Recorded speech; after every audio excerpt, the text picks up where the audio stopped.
안녕하세요. 이현진의 우문현답.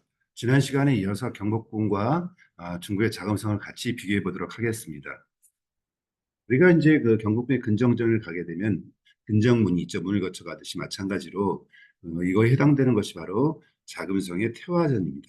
그래서 태화전을 들어가기 위해서는 또 태화문이라는 게 있겠죠. 그 앞마당. 굉장히 넓습니다. 실제로는 제가 이제 사진에서 이렇게밖에 못 보여드리지만 가로가 200m, 세로가 130m 정도. 그래서 매년 이제 입주하는 이제 관원들이 여기서 대기하는 거죠. 여름에는 이제 해가 좀 일찍 뜨니까 한 7시쯤, 겨울, 겨울에는 이제 해가 좀 늦게 뜨게 8시쯤 와서 대기한다고 합니다. 그래서 이제 실제 임금의 공간으로 가는 것과 그 다음에 자금성이나 궁전과의 어떤 완충 지역, 경계 지역이라고 할 수 있습니다. 자, 중국에 가서 여러분들이 제일 많이 보시는 것 중에 하나는 뭐냐면 바로 이 사자죠, 사자. 어떤 건물들, 큰 대형 건물이나 아니면 이제 궁전 혹은 사찰, 뭐 어디를 가더라도 항상 만나게 되는 이 두 마리의 사자인데요. 원래 사자는 중국에 있었을까요? 역시 사자도 중국에 없던 동물입니다. 그렇다고 상상의 동물은 아니죠. 그래서 이제 불교가 인도를 통해서 들어올 때 불교가 전래되면서 같이 연결된 것이 사자라는 동물이에요. 근데 항상 특이하게 두 마리의 사자가 동서에 같이 있습니다. 좌우에. 근데 조금씩 달라요. 한 마리는 둥그런, 지금 여러분 보시는 것처럼 왼쪽에 있는 것처럼 둥그런 공 같은 걸 이렇게 쥐고 있고, 또 한 마리는 이렇게 새끼입니다. 새끼 이렇게 누워 있는 것이 새끼 한 마리 이렇게 누르고 있는 것처럼 보여요. 근데 이제 실제로는 이제 새끼를 누르고 있는 것은 아니고요. 자, 여러분 이제 지금 제가 보는 방에 오른쪽에 있는 공을 누르고 있는 것이 수컷입니다. 수컷. 숫사자고 왼쪽에 있는 것이 암사자인데 대개 이제 이 누르고 있는 것은 뭐냐면 원래는 이제 본인이 털을 가지고 놀았다고 합니다. 그래서 털을 가지고 막 놀다 보니까 털이 이렇게 뭉치겠죠. 그래서 둥그렇게 지구 형태로 되어버렸다는 거고요. 그래서 이것을 수구라고 합니다. 수구. 그다음에 이제 암사자는 항상 뭘 데리고 새끼를 데리고 있어요. 새끼. 암놈이니까 어미죠 어미. 그래서 이렇게 새끼를 이렇게 누르고 있는 것이 아니라 옛날 이 사람들 생각 속에는 사자의 발가락 사이에 젖이 나온다라고 생각을 했어요. 그래서 여기 이렇게 싹 붙어갖고 젖을 먹고 있는 거죠 새끼가. 좀 더 다른 형태의 모습을 보시면 보십시오. 이렇게 새끼를 데리고 있는데 이렇게 보면 사실 이렇게 잡아먹는 것처럼 이로 빠는 것이 아니라 이렇게 어미에게 매달려서 이렇게 젖을 빠는 모습입니다. 이렇게 젖을 빨고 있는 모습이고 그래서 암놈에게는 새끼, 네, 수놈에게는 이렇게 수구. 자, 수를 놓듯이 공이 됐다는 뜻이죠. 그래서 이것은 이제 권력을 상징하기도 합니다. 그래서 숫사자는 권력을 상징하고 암사자는 새끼를 보양하는 이런 것들을 상징하기도 하는데 그래서 중국의 중요한 어떤 건물이라든지 그런 앞에는 다 이런 형태가 되어 있는 거죠. 자, 또 하나 여러분이 만나시게 되는 것은 뭐냐면 드무라고 부르죠. 우리 궁궐에도 뭐냐면 항상 목조 건물의 가장 큰 고민은 화재입니다. 불이 나는 거. 이저 불. 경북도 마찬가지죠. 건물을 짓다가도 불이 나고 짓고 나서도 불이 나고 중도 마찬가지입니다. 목조 건물이 많다 보니까 목조 건물의 가장 큰 고민은 화재, 불이죠. 옛날에 불을 뭘로 끄죠? 물로 끄는 거죠, 우선적으로. 그래서 상당히 많은 연못, 냇물 풍물이 있었고 상시적으로 불을 끄기 위한 방화수를 두는 거죠. 그것을 우리 궁궐에도 있습니다. 우리 궁궐에도 드물한 형태라고 있고 또 실제로 이제 이런 그 구리로 된 철 항아리가 자금성에도 있어요. 그래서 요건 되게 명청시대 합해서 한 300여 개 넘는 게 우리 궁궐에서 사실 몇 개 보기가 어렵거든요. 300여 개 넘는 것도 있고 그중에 이제 전조 주로 이제 화전과 관련된 공간에 18개가 있습니다. 크기를 보세요. 어마어마하게 크죠. 옆에 있는 사람과 비교해 보시면은 이거야말로 제대로 불을 끌 수 있을 것 같아요. 사실 저희 궁궐에 있는 경복궁에 있는 동물은 굉장히 작잖아요. 그만큼 가지고 과연 불을 끌까? 뭐 이런 생각이 들기도 하지만 뭐 급한 대로 쓸 수는 있겠죠. 자, 그런데 이제 문제는 뭐냐면 겨울입니다. 겨울. 물은 어죠? 겨울에 얼죠. 특히나 북경은 굉장히 추운 곳이에요. 그러니까 물이 굉장히 빨리 옵니다. 그러니까 우리도 마찬가지로 어떻게 하면 저 물을 얼지 않게 하고 있을까? 이게 되게 큰 고민이죠. 그래서 중국의 기록에 보면은 이 항아리에다 겉에다가 옷을 옷감 같은 거 두르는 경우도 있고, 그다음에 이 밑에 홈이 있습니다. 이 홈에다가 불을 떼기도 합니다. 숯 같은 걸 넣어가지고 따뜻하겠죠.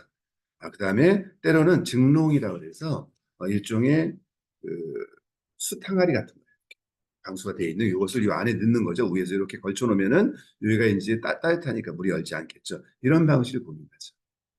자, 그럼 우리 경복궁에 우리 궁궐은 어떻게 사용했을까요? 기억하시겠습니까? 예전에는 이제 소금을 좀 넣습니다. 소금을 넣고 가끔씩 저어주는 거죠. 저어주는. 그래서 이제 소금은 이제 어느 점이 낮잖아요.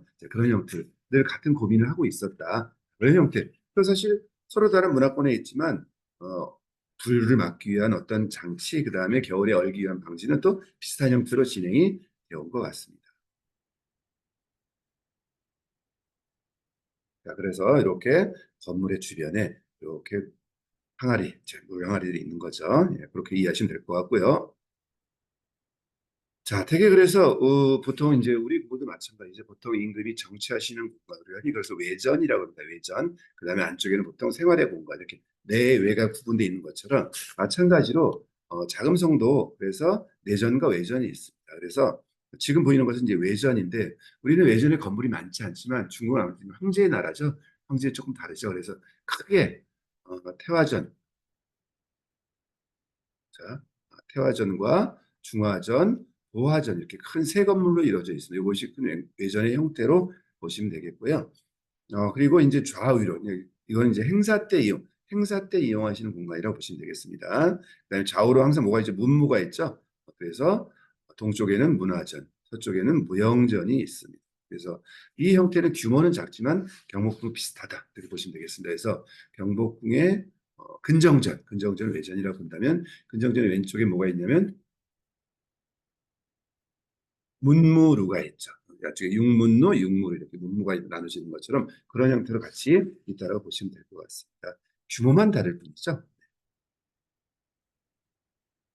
굉장히 넓죠. 그 태화전 마당 보면 엄청나게 넓습니다. 그리고 바닥에 우리는 이제 박석이 깔려 있죠. 이렇게 기본적으로 이제 그 얇은 돌들을 포장돌을 쭉 깔아가지고 자기 모양들을 다양한 형태를 볼 수 있는데 여기는 확실히 다 벽돌로 부어서 다 깔아 놓았습니다. 이것이 좀 굉장히 다르고 그러다 보니까 오래 걸으면 좀 피곤합니다. 쿠션이 없죠. 그리고 이제 양쪽으로는 이제 통로 담이 굉장히 높습니다. 담이 높기 때문에 깊은 통로에서 조금 가운데 중심으로 조금 벗어나서 보면은 아주 높다란 골목으로 이루어진 것처럼 느껴지는 거죠. 다행인 것은 이 사람들이 이렇게 휴식의 공간이 많아요. 사실 우리 궁궐은 좀 벤치라든지 사람들이 관람객이 좀 쉴 수 있는 공간이 좀 적은데 여기는 이렇게 기다란 벤치에 많은 사람들이 좀 쉬거나 간단히 음식을 먹게도 되어 있습니다.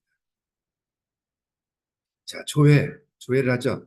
자, 어떤 행사, 흔히 우리가 이제 조하라고도 하고, 뭐 신년이라든지 이런 여러 가지 직위식이라든지 이런 행사를 할 때 우리도 마찬가지죠. 근데 우리 신하들은 어디에 습니까? 고정되어 있는 돌이 있죠. 뭐지? 바로 품계석이라고 부릅니다. 그래서 정일품부터 각각이 그려 없는 비석이 다 세워져 있습니다. 우리 궁궐에 있는 비석은 언제 만들어 주시냐? 바로 정조 때 만들어 주세요. 우리 품계석은. 그러니까 정조 이전에 그런 게 없었어요. 정조가 어느 날 즉위를 하고 나서 조회를 하려고 봤더니 이 신하들이 다 지멋대로 막 서 있는 거예요. 자기 발도 위치도 모르고. 야, 이러면 안 되겠다. 기준, 영의정 기준 잡으세요. 하듯이. 그래서 만들어진 게 품계석입니다. 그래서 질서 있게 자기 자리를 만들어 주는 거죠. 그러니까 우리가 드라마나 영화 보시면 이제 세종대왕이 나오는 드라마예요. 그런데 막 품계석이 있다. 이건 뭔가 PD가 공부를 안 했을까요? 그럴 수도 있고 아니면 세트의 한계죠. 우리 정조 때 만들어 주시는데 중국은 이런 조회나 이런 행사를 할 때 뭐냐면 똑같이 그런 풍계서 역할을 하는 것이 있습니다. 이 사람들 이것을 풍급산이라고 불러요. 산 모양처럼 생겼죠? 풍급. 그런데 이것은 이동식이에요. 평상시 싹 수고해서 아무것도 보이지 않습니다. 행사를 할 때 갖다 까는 거죠. 고정적이지 않으니까 조금 다르죠? 그런 어떤 이제 차이죠, 차이. 그러니까 밤에 가다가 흉계석에 걸려 넘어질 여유도 없고 그러지 않을 것 같습니다. 그래서 그런 차이가 있다. 그래서 중국은 풍급산, 우리는 이제 흉계석, 우리는 고정식, 그들은 이동식 이렇게 했다라고 보시면 되겠습니다. 자, 그리고 가장 많이 보는 것이 우리의 궁궐에 가시면 뭐가 있죠? 궁궐의 지붕에 보면은 커다란 건물, 지붕에 보면 쭉 여러 가지 조그만 동물들이 있어요. 우리는 이것을 잡스럽다 해서 잡상이라고 부릅니다. 잡상. 그래서 흔히 여래가 생각하기에는 제 앞에는 뭐 삼장법사 그 일당들이다. 그래서 제 앞에 삼장법사가 있고 그 뒤로 손오공 사오정 접하게 뭐 이런 순서로 되어 있다라고 알고 있습니다. 되게 잡상이 있는 이유는 이제 흔히 이런 걸 벽사라고 합니다. 벽사. 귀신을 쫓는 거죠. 삿된 것. 어떤 나쁜 기운들이 궁에 오지 못하게 어떠한 상상의 동물을 세워서 막고 이것을 보통 역할이라고 하면 또 하나 또 궁궐에만 이걸 쓰니까 저게 없을 때는 좀 밋밋하죠. 근데 저기 있으면 조금 더 아름답잖아요. 그런 조형적인 것과 벽사이견이 같이 있는데 그래서 우리는 그런 형태로 되어 있습니다. 그래서 여러분들이 보면 흔히 이제 우리가 얘기하기를 궁궐에서는 제일 앞에 삼장법사와 손오공, 사오정, 첩팔계, 뭐 마하상 쭉 이런 순서로 쭉 있다라고 되어 있고 그 뒤로 용두가 있고 그다음에 이렇게 고개를 내리고 있는 용은 요거 취두라고 합니다. 자, 이런 형태로 이렇게 이루어져 있는데 중국은 어떨까요? 중국은 또 조금 다릅니다. 자, 중국의 제일 앞에는 누가 있냐면 신선이 있어요. 신선. 그래서 신선 이렇게 보면 신선이 있고 이 신선이 타고 뭐가 닭 같은 걸 타고 있죠. 이게 봉황입니다. 봉황. 그래서 이것을 선인기봉이라고 합니다. 신선이 봉황을 타고 있다. 그리고 그 뒤로 용, 봉황, 사자, 해마, 천마, 아버, 뭔가 우리랑 좀 다르죠. 뭔가 이것은 되게 상상의 동물이긴 하지만 좀 성스럽고 신선스러운 동물이죠. 근데 우린 뭐야? 잡상이라니까 너무 잡스러워 보이잖아요. 이거 뭔가 조금 어색하다 우리는. 응? 그 귀한 뭔가를 막으려면 좀 제대로 된 것들이 막아야 될 것 같은데 이런 생각이 들기도 합니다. 이런 차이가 있다. 그것을 조금 더 이제 구체적으로 보게 되면은 자, 이 왼쪽이 우리 궁궐의 제일 앞에 있는 우리 이제 대당사부라고 부르죠. 일종의 삼장법사, 현장법사를 뜻하는 건데 중국 뭐죠? 선인이죠. 신선. 신선이 진짜 사람처럼 생겼죠. 사람처럼 생겼는데 뭘 타고 있으니까 닭처럼 생긴 봉황을 타고 있죠. 근데 왼쪽에 대당사부를 보시면 이게 아무리 봐도 이게 꼭 우리 저 삼장법사 같나요? 짐승 같잖아요. 짐승 사람 같지 않죠? 뭔가 지금 우리가 쓰고 있는 용어에는 뭔가 조금 어떤 문제점이 있는 것 같습니다. 어느 시점에 뭔가 와전이 된 것 같지 않을까. 왜냐하면 지금 보시면 대당사부의 발도 막 발 갈퀴 같은 형태로 되어 있어요. 응? 손도 그렇고 이게 어디 저기 스님의 얼굴입니까? 응? 그다음에 또 하나 뭐냐면 사실 조선이 유교의 나라인데 유교국가에 임금이 계시는 건물 위에다가 좀 속된 말로 스님을 얹어놓는 게 말이 될까요? 불교를? 근데 우리도 모르게 은연중에 그냥 쭉 우리는 그냥 사용하고 있는 것 같습니다. 그런데 중국은 좀 다릅니다. 그래서 이런 차이가 있다. 그래서 제가 무엇이 맞다라기보다는 뭔가 조금 조정될 필요가 있지 않은가라는 생각이 들어요. 그래서 비교해 보시면은 자, 이 사람들은 어떻게 돼 있냐면은 자, 똑같이 우리는 대당사부가 있고 신선이 있고 제일 앞에 있죠. 근데 이 사람들 전부 이게 기와를 구워서 구운 거예요. 기와를 굽듯이. 그래서 기와를 이렇게 쭉 연결해 놨죠. 우리는 뭡니까? 이런 잡상을 옛날식 시멘트 양생한 곳에 갖다 꽂아 놓은 거죠. 고정을 쭉 이렇게 해놨어요. 우리는 어떤 이런 동물상들을 만들어서 시멘트처럼 양성 옷에 이렇게 집어넣은 것이고 이들은 뭐죠? 기와의 형태로 만들어 가지고 구워 가지고 이렇게 연결을 했습니다. 또 이런 차이가 있습니다. 한번 비교해 보시고 이런 형태로 되는 굉장히 아름답죠? 왠지 기와 하나 가져다가 집에 이렇게 놔두고 전시품처럼 보관하고 싶은 이런 형태로 되어 있습니다. 이런 차이가 있다. 그래서 우리는 왜 그렇게 했을까? 그래서 우리 이제 기록을 봤어요. 언제부터 우리가 이것을 선어공과 그 일당들이라고 불렀을까? 그런데 사실 그런 건 대부분 다 조선 후기에 나온 기록들입니다. 뭐 어우야담이라든지 상화도라든지 되게 뒤어나온 기록들이 정리된 내용들. 어우야담도 야담도 써진 시기 유명히 써진 시기라든 그때 많이 덧칠이 됐거든요. 근데 거기 보면은 순서 조금 다르지만 대당사부, 선행자, 첩팔계, 사화상, 마화상, 삼부주 이렇게 돼 있는 바람에 요것이 그대로 이어져 왔다. 그래서 조선 후기에 요즘 근대화 때 상화다라는 책에 이렇게 되어 있다는 이걸 마치 우리가 정답처럼 외우고 있는데 실제 그 우리 궁궐을 수리한 의궤, 궁궐의 수리의 의궤에 보면은 이 잡상에 대해서는 그 삼장법산 등장하지 않아요. 제일 선두가 누구냐면 손행자매죠. 손오공이죠. 손오공, 손행자매, 준견, 준구, 마룡. 그러니까 뭔가 이제 전설과 현실이 조금 엉킨 것 같습니다. 근데 중국은 정확히 다르게 선인과 용, 봉황, 사자, 해마 이런 상상의 동물 중에 좀 급이 높은 애들로 얘기를 하고 있죠. 그래서 이 사람들 보통 뒤를 따르는 동물들, 그래서 주수라든지 이런 말로 부릅니다. 그래서 아직은 제가 이것이 누가 더 맞다라고 얘기할 수는 없겠지만 뭔가 우리가 그동안 불러왔던 용어나 이런 것들이 조금 조정이 될 필요가 있지 않은가라는 생각이 듭니다.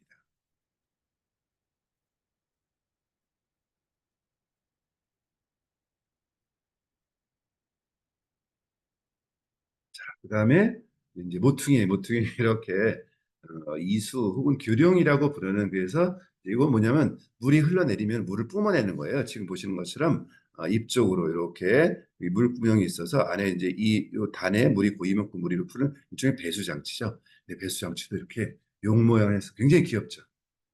그리고 뭔가 꼭 벽에서 쑥 바위 안에서 이렇게 쭉 나오려고 하는 이런 모습인 것 같아요. 참 공을 많이 들였다라고 생각이 듭니다. 이런 장치들이 이렇게 많아요. 그래서 그 이제 태화전 단에 보면 쭉 있습니다. 이렇게 있다 보니까 그냥 평상시 저렇게 있을 땐 잘 못 느끼겠어요. 그런데 만약에 비가 온다면 정말 물이 이렇게 쭉 폭포처럼 막 쏟아져 나오겠죠. 비가 많이 올 때는.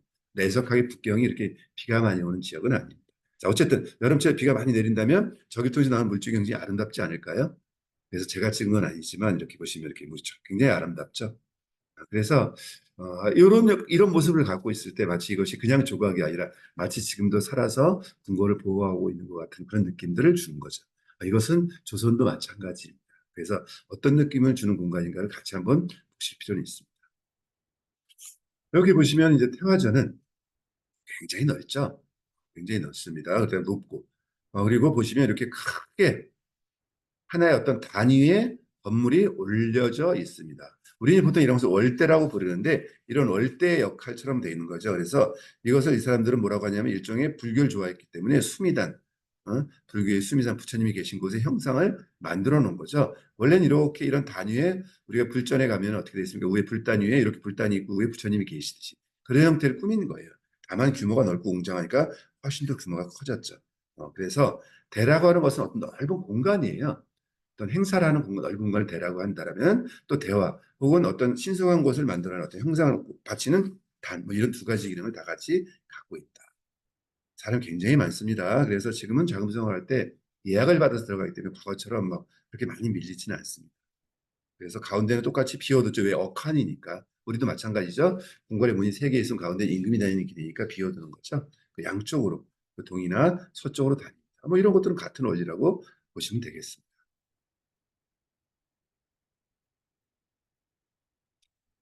자, 아주 특이하게 보시면 향로가 있어요. 향로. 자, 우리 궁궐에도 향로가 있죠. 자, 그것이 정이냐, 권력을 상징하는 정이냐, 우리 그 어디죠? 근정전에 보면 양쪽에 있고, 그 다음에 다른 궁에는 없지만 그 덕수궁, 중화전에 양쪽에 있습니다. 그럼 그것이 정이냐, 향로. 정이라고 하는 것은 원래 권력을 상징하는 거거든요. 그래서 과거에 그 하나라 전체를 통일한 우임금께서 천하의 그 9군데의 그 세를 모아다가 구주해서 구정을 만들었다. 그래서 정이라고 하는 것은 왕권을 상징하는 권력을 상징하는 것입니다. 그래서 아마 권력을 상징하는 거지만 용도는 다를 수 있겠죠. 우리가 뭐 밥그릇에다 밥만 먹는 건 아니잖아요. 국을 담아 먹을 수도 있는 것처럼 그래서 향을 피웁니다. 그래 향로로 되어 있습니다. 그런데 형태는 정입니다. 정. 그래서 보시면 다리가 세 개 있죠. 그래서 우리가 이것을 삼족 다리가 세 개. 우리가 다리가 세 개인 것이 굉장히 안정적이에요. 여러분들이 그 집에 식탁이나 이런 테이블 같은 걸 보시더라도 다리가 네 개 있는 건 사실 조금 지나면 막판이 삐걱거려요. 그런데 다리가 세 개가 훨씬 더 오래가고 안정적이에요. 그래서 큰 형태는 좀 비슷하게 다리가 세 개 있고 양쪽에 이렇게 귀가 달려 있고 그 위에 뚜껑이 있고 이 안에 향을 피우면 향이 올라오는 거죠. 그래서 되게 어떤 행사를 시작할 때 행사의 시작을 알리는 용도로 합니다. 우리가 일반적으로 제사 지을 때 뭐죠? 혼을 부르는 게 향이죠. 그리고 백을 부르는 건 술이지만 땅에서 오는 이럴 때는 뭐냐면 향, 제사의 시작을 알립니다. 자, 이제 어떤 행사를 합니다. 이런 뜻으로 보시면 되겠습니다. 밑에 보니까 그 단도 용이 그려져 있죠. 용. 이거 발가락이 5개나 있는 용이 이렇게 아주 섬세하죠. 그다음 신경을 많이 쓴 거죠. 왜? 황제의 공간이 발톱이 금방이라도 쏙 빠져나올 것처럼 보입니다. 자, 그런데 이런 향로가 몇 개 있냐? 이 태화전에는 좌우에 9개씩 18개가 있어요. 그래서 당시에 중국이 지금 훨씬 더 커졌지만 18개 성으로 이루어졌다는 걸 상징하기 위해서 만든 거고 그 향 전체를 그 18개 향을 탁 피웠을 때 뭡니까? 뭔가 안개 구름 같은 것이 이렇게 쭉 태화전을 감싸는 것처럼 보인다는 거. 이것을 신선의 공간, 어떤 성스러운 공간으로 연출하는 거죠. 연출. 그런 느낌으로 보시면 될 것 같습니다. 이들은 뭐라고 부르냐? 정모양의 향로다. 그래서 우리도 이제 지금 경복궁 근정전야 이런 것이 향이냐 향로냐 정의냐 막 논쟁을 하고 있는데 사실 현재 용도는 향로긴 하지만 정확히 향로이긴 하지만 모양은 뭐다 정의 형식을 가지고 있다. 그래서 네모난 향로를 놓을 수도 있고 동그란 향로를 놓을 수 있는데 굳이 왜 정 모양의 향로를 뒀는지 잘 생각하시면 될 것 같습니다. 그러니까 그것은 뭐냐면 기본적으로 권력을 상징하는 국가 권력을 상징하는 공간의 의미를 가지고 있다라고 보시면 되겠습니다. 자, 우리는 이렇게 돼 있죠. 그래서 우리 경복궁에 근정전을 가시면 이렇게 되어 있습니다. 그래서 이것은 이제 일제 시대에 찍었던 사진이거든요. 이렇게 다리가 세 개 있고 비슷하죠? 위에 이렇게. 그런데 오늘 가면 우리 이렇게 요 뚜껑을 볼 수가 없어요. 이 뚜껑은 사라졌죠. 뚜껑은 집어가기가 쉽잖아. 밑에 고정돼 있지만. 그래서 아마 어느 시기에 도둑을 맞은 것 같은데 대개 요게 이제 그 6.25 전쟁이 끝나고 나서도 그 찍은 사진에 또 등장을 해요. 그러니까 그 무렵 언젠가부터 아마 누군가에 의해서 도난된 것 같습니다. 자, 우리는 그래서 정이 있지만 중국에는 그 위에 특별한 동물이 몇 마리가 더 있어요. 이제 그 중에 하나 뭐냐면 이렇게 거북이가 있습니다. 거북이는 이제 아주 오래 살죠. 그래서 장수를 상징하기도 하고 뭐 여러 가지 좋은 벽사 중에서 좋은 의미의 공간을 만들어요. 그런데 이렇게 가서 보시면 이렇게 청동으로 된 거북이가 있는데 이게 실제로 어떻게 되냐면 등이 열려요. 등이 여기 뚜껑이 있습니다. 사실 뚜껑이. 그래서 여기로 뭘 집어넣냐면 향을 집어넣어요. 그럼 향이 여기서 뚝 하면 연기가 나오게 어디로 나오세요? 거북이의 입을 통해서 이렇게 연기가 나옵니다. 자, 이런 설계가 되어 있습니다. 그래서 뭐 우리가 실제로 그걸 보기는 어렵지만 원래는 그렇게 되어 있었다. 근데 가서 보면 굉장히 오래된 것 같아요. 근데 이제 사실 우리가 그 청동기에 써야지는 글자를 금문이라고 하죠. 금문. 금색깔이 난다는 얘기예요. 금색깔이 나는 건 뭐냐면 사실 청동기를 처음 만들었을 때 청동은 금빛이 납니다. 근데 시간이 지나면 어떻게 되죠? 조금씩 이제 바래고 막 이러면서 색깔이 지금 보는 색깔로 바뀌는 거죠. 그래서 중국에는 새로 만들었지만 옛 것처럼 보이는 기술이 있어요. 굉장히 이제 우리 일종의 전통 방식의 장인들을 통해서 이루어진 그런 기술을 뭐냐면 소고라고 합니다. 소고. 그래서 약간 태워서 옛 것처럼 보이는 느낌? 이 사람들이 짝퉁을 잘 만들어 온 것도 바로 여기서 대비가 됐을까요? 그런 건지 모르겠습니다만. 자, 그래서 그런 형태로 보인다라고 보시면 되겠습니다. 그래서 저런 거북이가 있고 또, 자, 보시죠? 뒤에 뚜껑이 있죠. 뚜껑을 통해서 안에 향을 집어넣고 그럼 입을 통해서 이렇게 나옵니다. 상당히 싱그럽겠죠? 거북이 같은 거 통해서 쭉 연기가 나오면. 또 거북이가 또뭐 학이 있어요. 학. 역시 높이가 한 2m 되는데 이것도 이 날개가 덮개예요. 그래서 요 날개가 덮개라서 이걸 딱 열립니다. 열립니다. 여기다가 향을 집어넣고 향을 튀우면 어디로? 요 학입을 통해서 쭉 연기가 나오죠. 상당히 입체적인 이제 고민을 한 겁니다. 그래서 이런 이제 작은 디테일들 별게 아닌 것 같지만 이렇게 이런 신경 쓰는 것들이 같이 있는 거죠. 그런데 왜 거북이에 학을 뒀을까요? 거북이는 뭐죠? 다리가 몇 개죠? 네 개죠. 그 다음에 학은 두 개. 합하면 6이죠. 과거에는 이제 육합이라 그래서 전통적으로 좋아하는 수의 개념이 있었죠. 안정적인 것들을 나타내는 그런 개념으로 보시면 되겠습니다. 자, 어쨌든 여기서 뭐가 나온다? 이 나온다.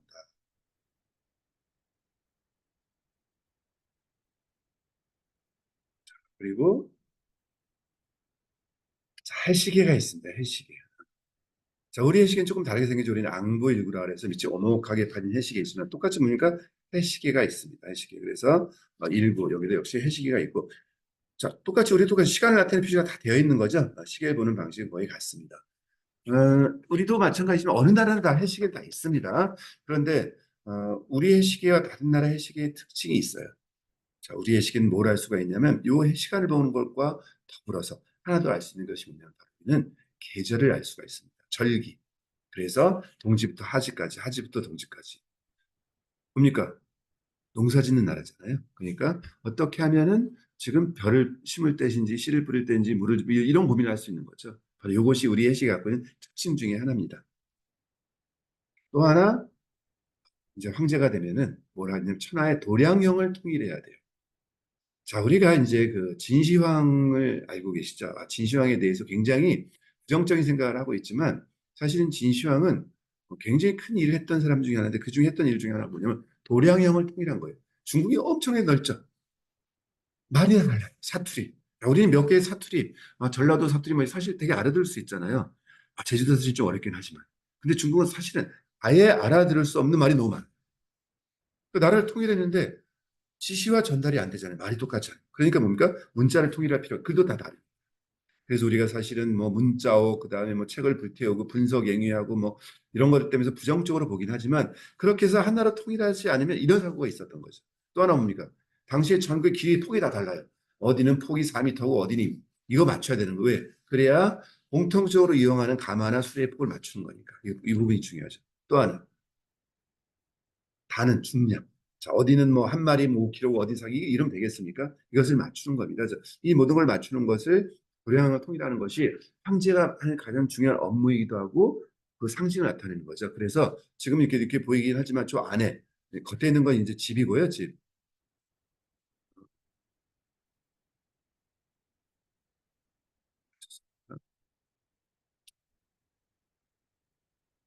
저 안에 있는 요 안에 들어있는 것. 자, 저 안에 들어있는 것이 바로 도량형입니다. 도량. 요 안에 도량형이 있다라고 보시면 되겠고. 그래서 우리가 먼저 그 영웅이라는 혹시 영화 보셨나요? 이영걸이 나오는 그 거기 보면 이영걸이 이제 복수를 해서 죽이기 진시황을 죽이기 위해서 가는데 막상 진시황을 만나고 나니까 아, 이 사람은 영웅이다는 생각을 했던 거죠. 왜냐하면 그 큰 나라를 유지하기 위해서 뭔가 원칙과 질서를 채우지 않으면 안 되니까 통일시키지 않을까. 그런 역할을 했던 것이 아닌가. 그래서 마지막에 좀 멈칫거리는 그런 장면이 나옵니다. 자, 그 다음에 이제 자금성의 건물, 이제 대단한 오래간 건물 가운데 보시면 항상 이렇게 커다란 속초물이 있죠. 자, 우리는 이것을 국내에서는 답도라고 부르는데 사실 답도는 틀린 말입니다. 맞지 않는 말인 것 같습니다. 답도는 그 용도는 좀 바뀌어야 될 것 같고 이쪽에서는 보통 이것을 어로석조라고 합니다. 굉장히 커요. 이게 몇 톤씩 되는 것들을 돌을 한 90km 떨어진 곳에서 막 옮겨와서 뭐 한 달 동안 옮겨오고 막 이런 과정들이 등장을 하기도 합니다. 그래서 용을 막 새겨놨죠. 아주 웅장한 규모를 나타내고 위험을 상징하기도 하죠. 그래서 이들은 어떤 용어를 사용하냐면 단패석이란 말을 쓰거나 아니면은 이제 어로석조. 자, 어로 임금이 가신 황제가 가는 길에 있는 석고리 조각이다. 우리도 이게 좀 맞는 것 같아요. 그렇죠? 실제 우리 있는 공간 답도에 답은 닿지도 않는데 이상한 말이죠. 그것 좀 바뀌어야 될 용어인 것 같습니다. 자, 그래서 외전의 중심에 태화전, 중화전, 부화전이 있다. 그리고 이렇게 항상 뭐로 되어 있다? 어로석조, 한패석이 있다라고 보시면 되겠습니다. 항상 위에서만 보면 어떻게 합니까? 이제 황제 시각에서만 보는 거죠. 밖을 내려다봤을 때 굉장히 웅장하죠. 황제쯤 돼서 가운데 딱 서서 보시면 저 밖에 태화문과 그 주변에 몰려드는 사람들이 전부 본인을 우러러보고 있습니다. 자, 이런 모양의 공간이 똑같이 경복궁에 되어 있죠. 그래서 여러분들이 경복궁이나 이런 곳에 가게 되면은 구경꾼처럼 막 다니지 마시고 때로는 그 공간의 주인인 것처럼 한번 왕인 것처럼 한번 뒤를 한번 딱 돌아보세요. 여러분들이 하루 종일 이렇게 우러러보면서 쫓아갈 때 보지 못했던 새로운 것들이 보이기 시작합니다. 자, 일단 오늘은 여기까지. 우리 그 태화전 주변에 어떤 기물들과 어떤 형상의 조각들이 있는지 같이 한번 살펴보고 또 다음 시간에 또 같이 이어가도록 하겠습니다. 감사합니다.